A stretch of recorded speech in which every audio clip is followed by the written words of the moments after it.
William Sweetwater, potion purveyor, threw open the curtains of his caravan before stepping inside. His eyes took a moment to adjust to the darkened interior. Lifting the heavy chain from around his neck, he threw it on the workbench next to him, the cheap alloy clinking as it fell into a pile. The image carved on his medallion meant nothing as far as he knew, the design having been taken from something he had seen a child scrawling in the dirt with a stick once. He felt it had looked suitably mystical and decided to copy it, claiming to his customers that it was from a distant shrouded land that few had been to, and even fewer had returned to tell the tale of. Empty potion bottles were lined up in wooden trays, tapped casks of cheap wine nearby. Mixed with herbs and sugar, a fresh batch of elixir could be made to order on the spot. Everyone felt amazing after a few swigs. A warm glow and general sense of well-being would come over them. By the time they felt a hangover in the morning, William and his caravan would be many miles away onto a new town and a new set of soon-to-be unsatisfied customers. He had been chased out of Solamnia and drifted south until he had come across Godsfell Woods. Taking up residence along a main track, he had hoped to be able to hide out and make enough to get by until rumours of his shoddy goods had died down. His last meal had been a couple of days prior. The human girl and her dwarf guardian were his last chance for enough coins to buy a decent meal somewhere. Frustration and hunger pains gnawed at him as he opened drawers and moved his meagre possessions around, hoping to find something edible suddenly appear. Damn it! He kicked at the leg of his workbench, managing to crumple his toes through his thin velvet slippers. Hopping around on one foot, he groped for his injured foot until he bumped into a wall and toppled over with a crash. Dust flew up in clouds as the glass vials rattled in their wooden shelves, threatening to tumble onto the floor and shatter. The rocking of the caravan stopped, and the thudding pain in his foot started to subside. That's it! No one is interested in buying this stuff, and I'm going to starve to death if it keeps up any longer. Climbing to his feet, he looked around until he grasped a handle and lifted a blade up to his eyeline. By the gods, what I would give to shake that stupid old dwarf by the ankles until gold fell from his pouches and pockets. Shaking the dagger in front of his face, he made up his mind there and then. That dwarf must have gold. Lots of it. His kind always did. Rummaging around in their mountain mines, his face cracked into a maniac grin, the corners of his mouth pulling back to reveal crooked yellow teeth. The hunger pains gnawed at him again, causing him to grip his midsection and double over for a moment until they began to subside. Whirling in place, he turned and stormed out into the bright daylight. Let's get off the road now. Need to get our dinner cooked before the sun sets.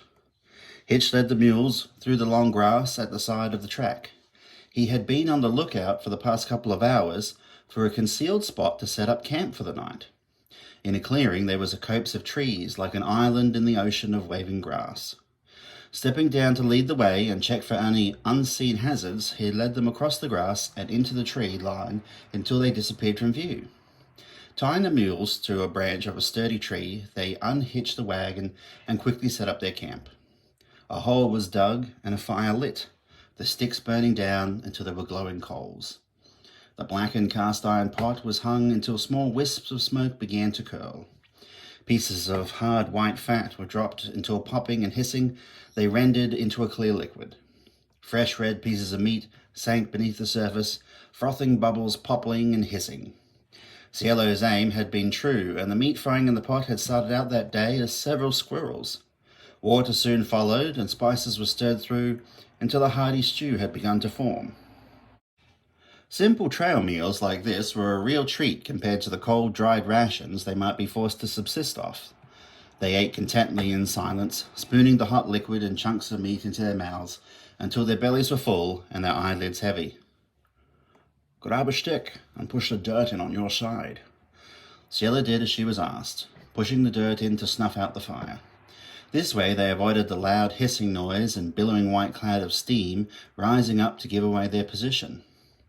Thick coats and bedrolls would keep them warm, while other travellers invited danger with roaring campfires and posting guards that invariably drifted off before their watch was over. Curling up, they soon fell asleep as the sun began to set, its orange-red rays cutting through the leaves to cast long shadows through the forest before the inky blue-black of the nighttime sky chased them away. "Where are they?" William hissed through his teeth. It had taken him some time to find his horse, which had managed to wander off from where he had left it tied up to graze. It had fought him as he desperately tried to drag it back to the caravan and hitch it up. Precious time had been lost before he was able to be underway after his quarry. He had been forced to light a lamp, which he held out on a long pole to guide his way along the track until he had seen the wheel ruts leave the road. Dismounting with his dagger in hand, he stepped into the long grass and tried to follow along. Twice he had stumbled, nearly dropping the lantern as he had tripped. Confused and disorientated from lack of food, he had lost the trail and looked around in desperation, turning this way and that, his dagger held up in front of him. Hitch, wake up!" Cielo frantically whispered in his ear. She had gotten up to relieve herself behind a tree when she saw the lamplight swaying out in the long grass. Hitch came awake in an instant, coming up quickly with his hands on his crossbow. Cielo cradled hers as well. "Watch where you're pointing that damn thing," Hitch whispered as he guided her hand away from him.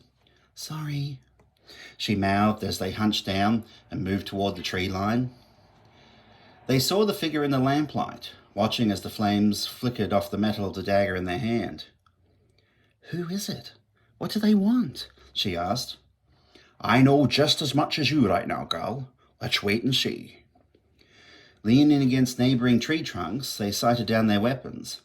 Cielo's shaking hands were sweating despite the cold, and she worried it would slip from her grasp. Closing her eyes for a moment, she took in a deep breath and then let it out slowly. They turned at the sound of a horse crying out in alarm, the figure in the field whirling as well.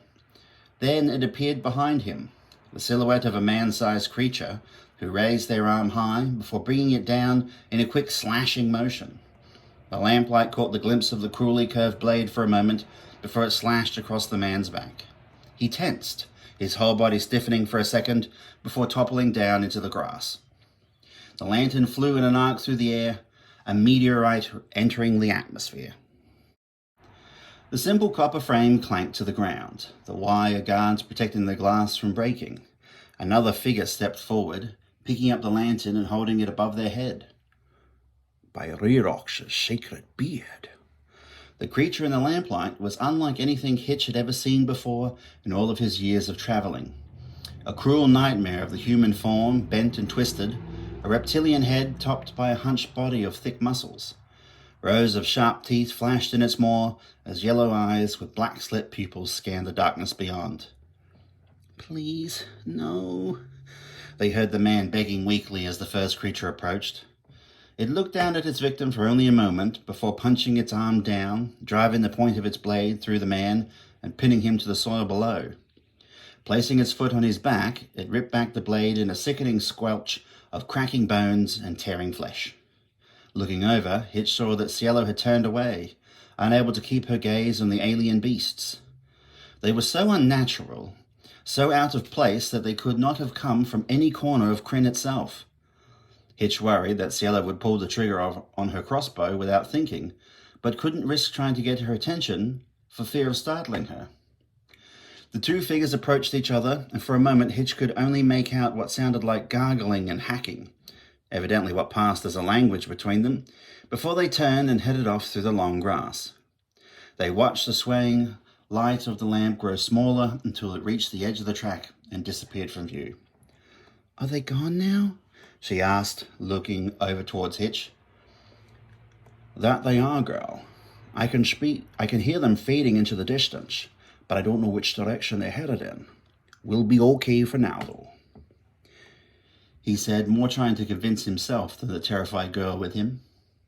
"Now let's just unload that for now," he pointed his finger toward her weapon, "and we'll sit up for a little while." They sat there in the darkness for a long time, listening to the insects and straining to hear if those creatures were still lurking out there. Cielo was not full of her usual theories and ideas now. She simply kept looking back and forth, scanning the darkness before her. Eventually, their adrenaline subsided, and they were able to drift off to sleep before the sun started to peer over the horizon, its golden morning glow chasing away the darkness and the nightmare creatures that lurked within.